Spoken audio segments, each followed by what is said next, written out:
تو یا تو دونوں کو بلا یا دونوں کو نکال. اللہ نے کہا تم جانتے نہیں، میں عیسیٰ کے ماننے والوں کو بھی دیکھ رہا ہوں، علی کے ماننے والوں کو بھی دیکھ رہا ہوں.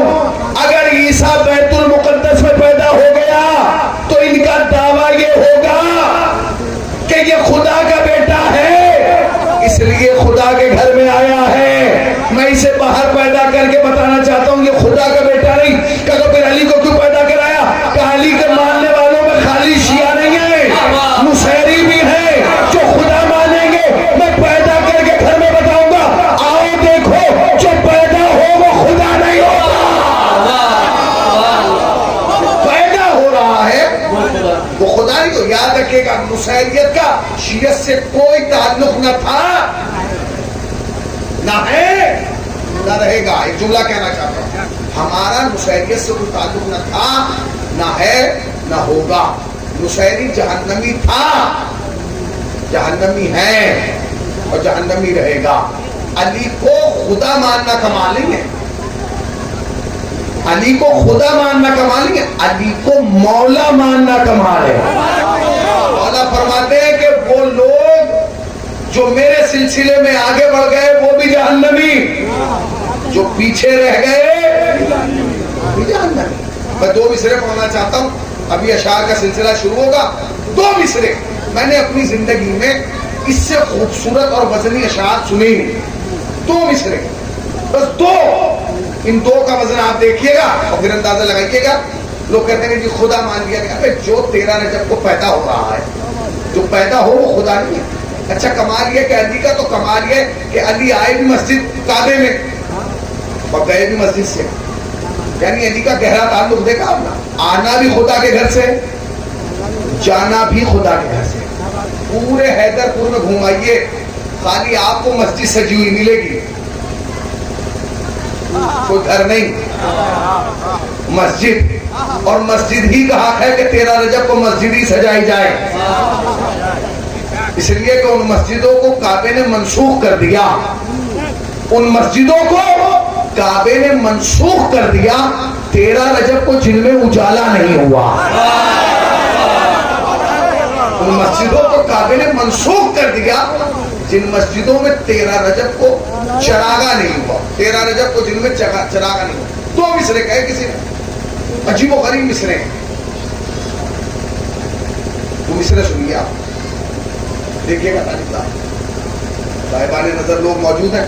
مولانا غدیری صاحب کے لیے دعا کیجیے تو خدا انہیں شفائے کاملہ اور صحت عاجلہ عنایت فرمائے.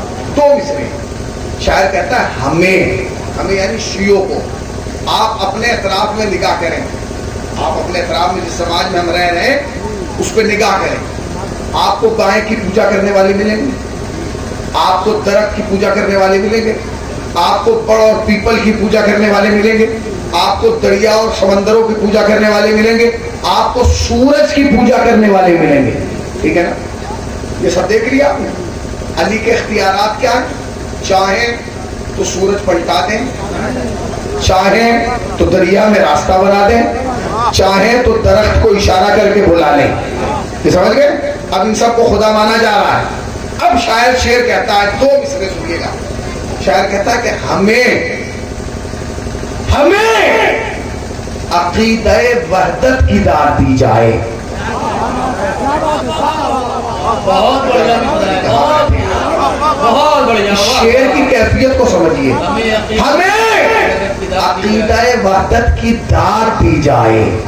پھر سن لیجیے، ہمیں عقیدہ وحدت کی داد دی جائے. وحدت سمجھ گئے؟ توحید. خدا کیا ہے؟ واحد ہے. قل هو اللہ احد. اللہ کیا ہے؟ واحد ہے. عقیدہ وحدت یعنی عقیدہ توحید، اللہ کو ماننے کی ہمیں داد دی جائے. سبحان اللہ کہا جائے کہ تم اللہ کو مانتے ہو. کیوں؟ اب اگلا مصرع سنیے گا اور مجھے لگنا چاہیے کہ مصرع آپ تک پہنچ گیا. شاعر کہتا ہے ہمیں عقیدہ وحدت کی داد دی جائے. کیوں دی جائے بھائی؟ کیا سبب ہے؟ کیا علت ہے؟ کیا ریزن ہے کہ آپ کو داد دی جائے؟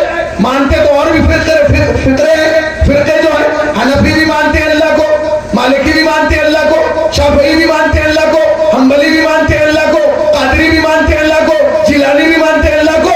مگر آپ میں ایسے کون سے فرقات کے پاس پڑے کہ آپ اللہ کو مان رہے ہیں تو داد دی جائے؟ تو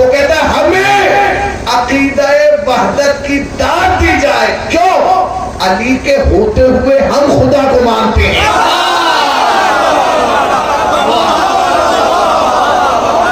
نعرہ حیدری. ہمیں عقیدہ وحدت کی دعوت دی جائے. علی کے ہوتے ہوئے ہم خدا کو مانتے ہیں. ہم خدا کو مان رہے ہیں. یہ کمال ہے. لوگوں نے تو درختوں کو خدا مان لیا, سمندروں کو خدا مان لیا, ستاروں کو خدا مان لیا. ہمیں دیکھو کہ ہمارے پاس وہ ہے. تم تو سورج کو خدا مانے پڑے ہو, تم تو سورج کی پوجا کر رہے ہو, تم تو سوریہ نمسکار کر رہے ہو.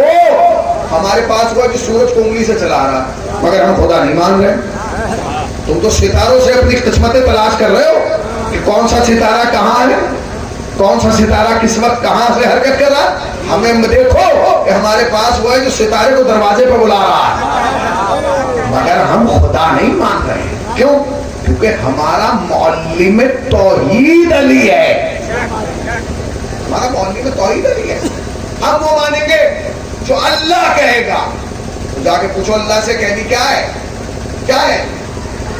امام ہے, رہبر ہے, قائد ہے, رہنما ہے, پیشوا ہے, عادی ہے. یہ سب جملے تو ہمارے لیے ہیں. یہ سارے جملے تو ہمارے لیے ہیں. علی ہمارے لیے رہبر بن کے آئے, ہمارے لیے قائد بن کے آئے, ہمارے لیے رہنما اور پیشوا اور ہادی بن کے آئے. مگر علی کا اللہ سے کیا تعلق ہے؟ علی کی ذات سے اللہ کو کیا فائدہ ہے؟ کیا فائدہ ہے؟ جانتے ہیں فائدہ کیا ہے؟ میں بتاؤں گا کہ فائدہ کیا ہے. فائدہ یہ ہے کہ میری آنکھ آپ کو دیکھ پا رہی ہے اور آپ کی آنکھیں مجھے دیکھ پا رہی ہیں. میری آنکھیں نے دیکھا کہ غبارے لگائے گئے, میری آنکھیں نے دیکھا کہ یہ ہار ٹانگے گئے, میری آنکھ بتا رہی ہے کہ کیمرے لگے ہوئے ہیں, میری آنکھ دیکھ رہی ہے کہ مسجد سجی ہوئی ہے, میری آنکھ دیکھ رہی ہے کہ لباس صاحب بیٹھے ہوئے ہیں, خطیبی صاحب بیٹھے ہوئے ہیں, طالب صاحب بیٹھے ہوئے ہیں, آپ سب بیٹھے ہیں. میری آنکھیں دیکھ رہی ہیں اور میری آنکھیں آپ کی آنکھوں کو بھی دیکھ رہی ہیں. واہ واہ. سنتے رہیے گا. بھائی اللہ کا کیا فائدہ ہے ان کی خلقت میں؟ ہر چیز کے پیچھے ایک راز ہوتا ہے نا. کیا راز؟ میری آنکھیں سب کچھ دیکھ پا رہی, سب کچھ. وہ بچہ وہاں کھڑا ہے نظر آ رہا ہے, سب کچھ نظر آ رہا ہے, اور آپ کو سب کچھ نظر آ رہا ہوگا. جو مجھے نظر آ رہا ہے سب کچھ آپ کو نظر آ رہا ہے. مجھے ادھر کا نظر آ رہا ہے اور آپ کو ادھر کا نظر آ رہا ہے. مگر کوئی ہے اس مجمع کے اندر تو یہ دعویٰ کر لے بیٹھ کے کہ مولانا میں سب کچھ دیکھ پا رہا ہوں, مگر مولانا میں اپنی آنکھ بھی دیکھ پا رہا ہوں. دیکھ لو کیا؟ اب جو سمجھ گئے ہیں سمجھ گئے, جو نہیں سمجھے وہ پڑوسی سے پوچھے کہ حسینی کہہ کے کیا جا رہا. سوچو تو کہ اللہ نے علی ہی کو اپنے گھر میں کیوں پیدا کیا. پیدا کرنے کو تو اور بہت سارے تھے, کسی کو بھی پیدا کر دیتا. سب کچھ نظر آ رہا ہے, آپ نظر آ رہے ہیں, آپ کا لباس نظر آ رہا ہے, آپ کا کلر نظر آ رہا ہے, آپ کے مسکراتے ہوئے چہرے نظر آ رہے ہیں, مگر مجھے سب کچھ نظر آ رہا ہے. مگر ایک چیز نظر نہیں آ رہی, میری آنکھ. مجھے اپنا ہاتھ بھی نظر آ رہا, مجھے اپنا پاؤں بھی نظر آ رہا, مجھے گلے میں پڑا ہوا ہار بھی نظر آ رہا, آنکھ نظر نہیں آ رہی. اب میں طالب بھائی سے کہوں, طالب بھائی مجھے سب کچھ نظر آ رہا ہے, آنکھ نظر نہیں آ رہی ہے. آنکھ کیسے نظر آئے گی؟ انہوں نے کہا ایک منٹ رکیے. انہوں نے آواز دیا تھا, صاحب ذرا گھر سے آئینہ منگوا لیجیے. واہ واہ. پتہ نہیں کہاں بیٹھے ہیں آپ. آنکھ سب کچھ دیکھ سکتی ہے مگر اپنے آپ کو نہیں دیکھ سکتی. مگر جیسے ہی آپ کے سامنے آئینہ آئے گا, نہیں پہنچے, جیسے ہی آئینہ آئے گا فوراً آپ کو نظر آئے گا میری ناک ایسی ہے, میرے کان ایسے ہیں, میری آنکھیں ایسی ہیں, میری زبان ایسی ہے, میرا وجود ایسا ہے. ارے آنکھ سب کچھ دیکھ پاتی ہے مگر آئینے کی ضرورت ہے. اللہ کو بھی اپنے آپ کو دیکھنا تھا کہ میرا وجود کیسا ہے. ایک آئینہ کعبے میں اتار دیا, اب جو دیکھا آنکھیں گلہ نظر آئی, کان گلہ نظر آئے, چہرہ گلہ نظر آیا, زبان لسان گلہ نظر آیا.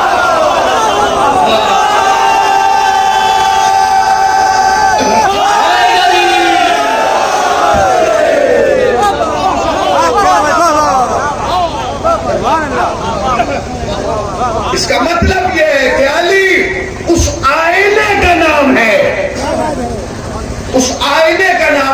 جس میں توحید کے جلوے نظر آتے ہیں. اگر علی نہ ہوتے تو کیسے پتا چلتا کہ اللہ کے کان کیسے ہیں؟ علی کے کان دیکھو تو اللہ کے کان نظر آئیں گے. علی کے ہاتھ دیکھو تو اللہ کے ہاتھ نظر آئیں گے. نہیں پہنچے آپ اور قریب آ جاؤ. علی کی آنکھیں دیکھو تو اللہ کی آنکھیں نظر آئیں گی. علی کے دوست دیکھو تو اللہ کے دوست سمجھ میں آئیں گے. اور علی کے دشمن دیکھو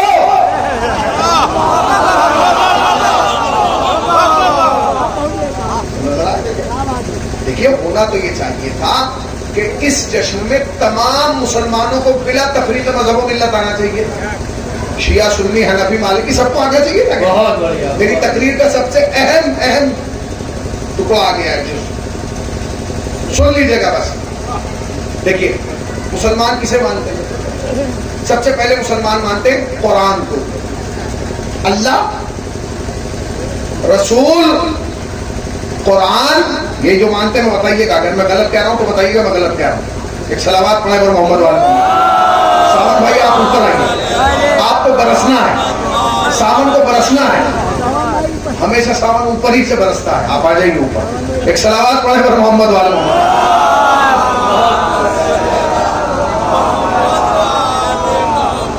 ہنستے رہیے, مسکراتے رہیے. اور آج کی رات یہ دعا کیجئے اپنے ہاتھوں کو اٹھا کے. ہاتھ اٹھائیے اور یہ دعا کیجئے میرے ساتھ. سب مل کے ہاتھ اٹھائیں. ہاں سب کے دو ہیں ماشاءاللہ. دونوں ہاتھ اٹھا کے دعا کریں کہ پروردگار جسے آج کی رات ہنسنا نصیب نہ ہو اور علی کی ولادت کی خوشی میں ہنسنا نصیب نہ ہو, اسے قیامت تک پھر کوئی خوشی نصیب نہ ہو. وہ ہے کیوں, ہنس کیوں رہا ہے جس کی سمجھ پہلی نہیں آ رہا. تو مسلمان چند چیزیں مانتے ہیں ان کو سن لیجیے.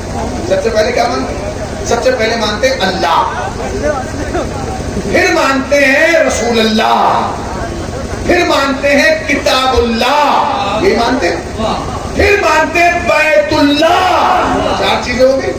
اللہ, رسول اللہ, کلام اللہ, کتاب اللہ اور بیت اللہ. اور اس کے بعد مسلمان مانتے ہیں کہ اس کو خلفاء کو, یعنی پہلے نمبر پہ حضرت ابوبکر, دوسرے نمبر پر حضرت عمر, تیسرے نمبر پر حضرت عثمان اور چوتھے نمبر پر امی عائشہ. اب ہمیں اگر پوچھنا ہے کہ علی کیا ہے تو ان سے پوچھو. میں نے اللہ سے پوچھا علی کیا ہے, علی کیا ہے. قرآن سے پوچھو کہ علی کیا ہے, تو قرآن نے تو چھوٹا سا جواب دیا. کہنے لگے امام مبین علی ہیں.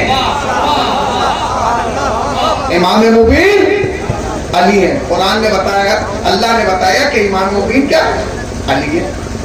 اللہ سے پوچھا گیا اور علی کیا ہے, کہنے لگے عین اللہ علی ہے, لسان اللہ علی ہے, اذن اللہ علی ہے, وجہ اللہ علی ہے. میں نے کہا کہ ٹھیک ہے. میں نے رسول اللہ سے پوچھا کہ اللہ نے تو بتا دیا کہ علی کیا ہے, اب آپ بھی بتائیے کہ علی کیا ہے. نبی نے آہستہ سے جواب دیا. کہنے لگے نفس رسول علی ہے. ایک صلوات پڑھے پر محمد والے محمد. سنتے رہیے, بس بات ختم ہو گئی. اور اس کے بعد شاید آخری جملہ کہہ رہا ہوں اور پھر تقریر یہیں سے ختم ہو رہی ہے. سنتے رہیے گا. اللہ سے پوچھا گیا کہ علی کیا ہے. اللہ نے کہا عین اللہ علی, لسان اللہ علی, اذن اللہ علی, سب کچھ علی ہے کہ نہیں. رسول اللہ سے پوچھا گیا علی کیا ہے, تو کہنے لگے نفس رسول علی ہے, داماد رسول علی ہے, برادر رسول علی ہے. علی ہے کیا نہیں ہے, رسول اللہ نے بھی بتا دیا. اب قرآن سے پوچھا گیا علی کیا ہے, تو قرآن نے کہا جو حالت رکوع میں زکات دے وہ علی ہے, جو میدان میں سیسا ہوا پگھلائی ہوئی دیوار بن جائے وہ علی ہے. جواب دے رہا ہے کہ یہ قرآن. جو چادر تطہیر میں آ جائے وہ علی ہے, جو ممبر سلونی پہ با کے دعوے سلونی کر دے وہ علی. میں نے کہا بہت عمدہ. اس کے بعد اب آپ ایک قدم اور آگے بڑھیے. میں نے خود آگے بڑھ کے کعبے سے پوچھ لیا کہ بھائی یہ علی ہے کیا ہے. تو کعبے نے آہستہ سے جواب دیا کہ جو مجھے لائق سجدہ بنا دے,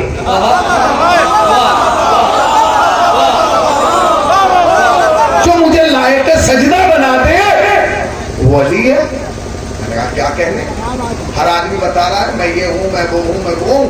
اچھا پھر میں نے حضرت ابو بکر سے پوچھا کیونکہ پہلے خلیفہ ہیں کہ آپ بتائیے کہ علی کیا ہے.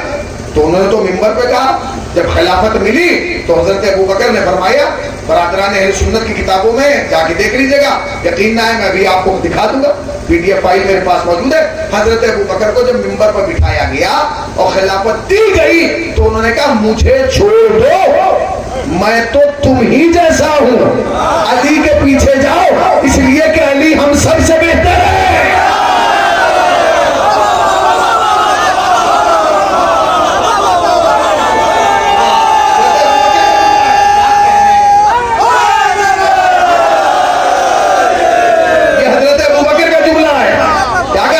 حضرت ابو بکر نے کہا مجھے چھوڑو, تم نے مجھے کہاں تخت پہ بٹھا دیا, جاؤ علی کے پاس اس لیے کہ علی ہم سب سے بہتر ہے.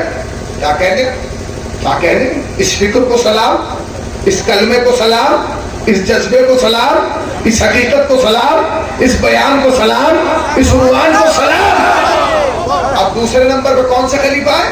حضرت عمر. حضرت عمر سے پوچھا گیا کہ علی کیا ہے, کیا ہے؟ اب میں حوالہ کس کا دینے جا رہا ہوں, خدا کی قسم ہندوستان کی زمین پر ایک عظیم عظیم ہستی موجود ہے, قاضی نور اللہ شوستری علی اللہ مقامہ. انہوں نے اپنی کتاب احقاق الحق میں لکھا کہ جب حضرت عمر کی زندگی کو کھنگالا گیا تو حضرت عمر نے زندگی میں ایک بار علی کی فضیلت کا کلمہ نہیں پڑھا بلکہ اپنی زندگی میں 70 مرتبہ ایک ہی جملہ کہا, اگر علی نہ ہوتے میں ہلاک ہو جاتا.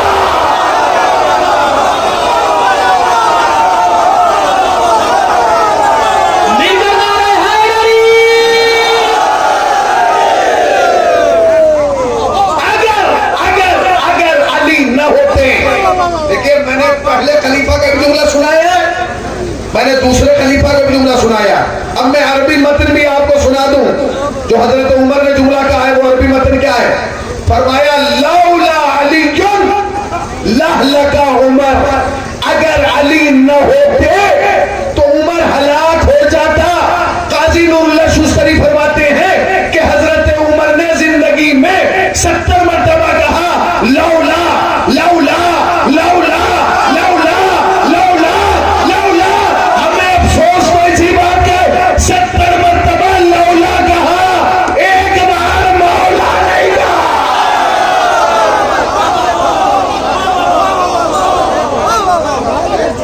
70 مرتبہ لولا کا اور ایک بار مولا. اچھا جی حضرت ابو بکر نے کیا کہا وہ میں نے آپ کو سنا دیا. دیکھیے اللہ نے کیا کہا وہ بھی میں نے بتایا, رسول اللہ نے کیا کہا وہ بھی میں نے آپ کو بتایا, کتاب اللہ نے کیا کہا وہ بھی میں نے آپ کو بتایا, بیت اللہ نے کیا کہا وہ بھی میں نے بتا دیا, حضرت ابو بکر نے کیا کہا وہ بھی بتایا, حضرت عمر نے کیا کہا وہ بھی بتایا. اب حضرت عثمان کا جملہ سنیے, تیسرے خلیفہ ہیں مسلمانوں کے. عجیب و غریب جملہ کہا. کیا جملہ کہا؟ تخت پہ بیٹھے, سامنے مجمع کھڑا بیٹھا, ایک صاحب آ کے کہنے لگے یہ بتائیے کہ علی کے بارے میں کیا کہیں گے. علی دربار میں نہیں ہے, علی دربار میں نہیں ہے. کتاب میرے پاس موجود ہے, ابھی میں آپ کو دکھا سکتا ہوں, اہل سنت کی کتاب ہے.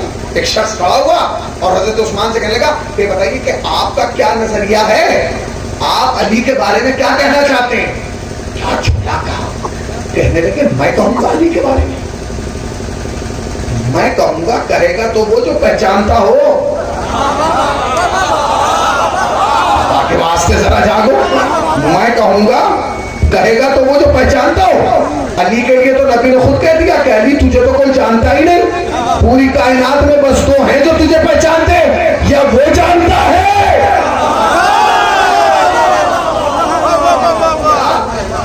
میں جانتا, کہنے گے ہم نہیں جانتے. تو پھر کچھ تو کہیے. کہنے گے ہاں میں یہ بتا سکتا ہوں کہ نبی نے علی کے بارے میں کیا کہا. نبی نے علی کے بارے میں کیا کہا؟ تو کہا حضور بتائیے کیا کہا. تو فرمانے لگے حضرت عثمان کا جملہ ہے, کہنے لگے میں نے اپنے ان کانوں سے نبی کو منبر پہ یہ کہتے ہوئے سنا ہے کہ مسلمانوں یاد رکھو قیامت تک اگر مومن اور منافق کی پہچان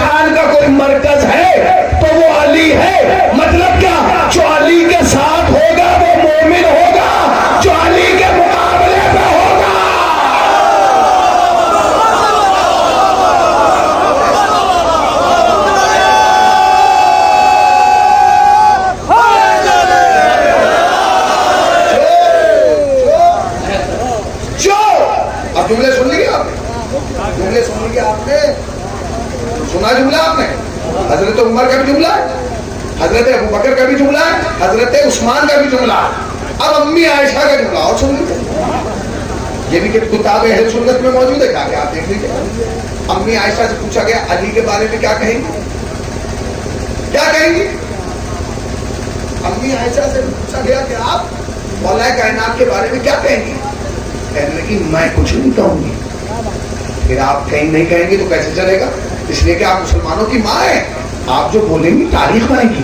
کہنے لگی میں نہیں پوچھوں، میرے والد نے یعنی حضرت ابو بکر نے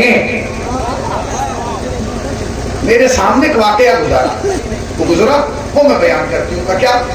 کیا میں بھی بیٹھی تھی، میرے بابا بھی آ کے بیٹھ گئے یعنی حضرت ابو بکر، سامنے سے علی آ گئے. میرے بابا مجھ سے باتیں کر رہے تھے مگر چہرہ میرا ہی دیکھ رہے تھے. مگر جب علی آ گئے نا تو علی جیسے ہی آگے بیٹھے تو میرے باپ نے علی کے آتے ہی میری طرف دیکھنا بند کر دیا، علی کو دیکھنا شروع کر دیا. باتیں مجھ سے کر رہے ہیں، چہرہ علی کا دیکھ رہے ہیں. باتیں مجھ سے کر رہے ہیں، چہرہ علی کا دیکھ رہے ہیں. باتیں مجھ سے کر رہے ہیں، چہرہ علی کا دیکھ رہے ہیں. میں نے کہا بابا یہ کیا بات ہے؟ بات مجھ سے کر رہے ہیں، چہرہ مجھے میرا بھی دیکھو. کہ بیٹے تجھے نہیں پتا تیرا چہرہ دیکھنا عبادت نہیں ہے، مگر میں نے نبی سے سنا ہے علی کے چہرے کا دیکھنا.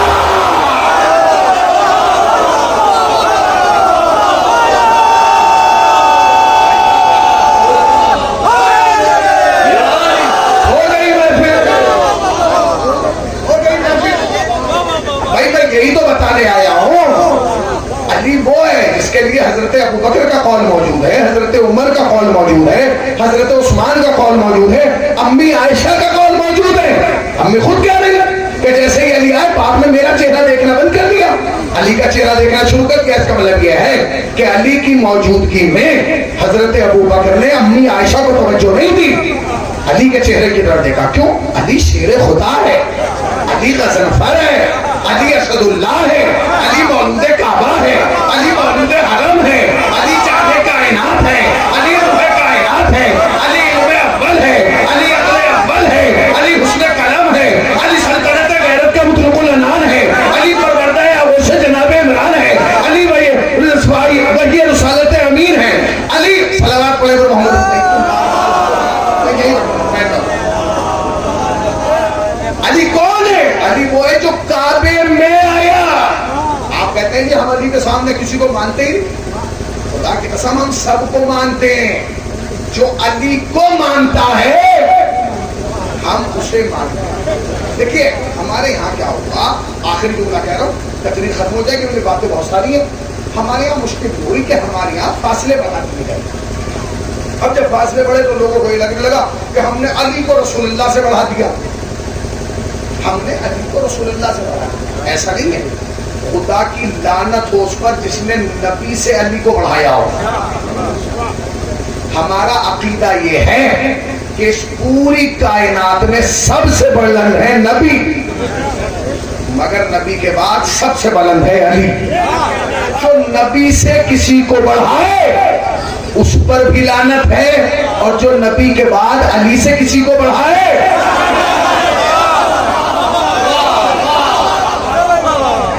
اس پر بھی لعنت ہے، اس پر بھی لعنت ہے کہ نہیں؟ اب سنتے رہیے کہ لعنت کا مستحق ہے کہ نہیں. آخری بات لوگ کہتے ہیں ہم نے نبی علی کو بڑھا دیا، نبی کو گھٹا دیا. غلط. تمہاری مشکل یہ ہے کہ تم نے نبی کو تو سنا ہے مولوی صاحب سے، تم نے نبی کے جتنے فضائل سنے وہ مولوی صاحب سے سنے، تو جتنا بڑا مولوی صاحب کا دماغ تھا اتنا بڑا نبی تمہیں بتا دیا گیا. ہم نے علی سنا ہے نبی سے، ہم نے علی سنا ہے نبی سے. نتیجہ یہ نکلا کہ جب ہم نے نبی کے علی کے سامنے مولوی صاحب کا نبی رکھا تو قدر میں بلند نکلا، فضیلتوں میں بلند نکلا، عظمتوں میں بلند نکلا. ورنہ ایسا نہیں ہے. ہم ہر اس شخصیت کا احترام کرتے کہ جو علی کا احترام کرتا ہے. وہ مصرے پڑھ رہا ہوں، اس مصرے کے بعد تقریر ختم ہو جائے. آخری فقرہ یعنی تقریر ختم. ہمارے یہاں نزدیک میں ایک جگہ ہے دیوبند. دیوبند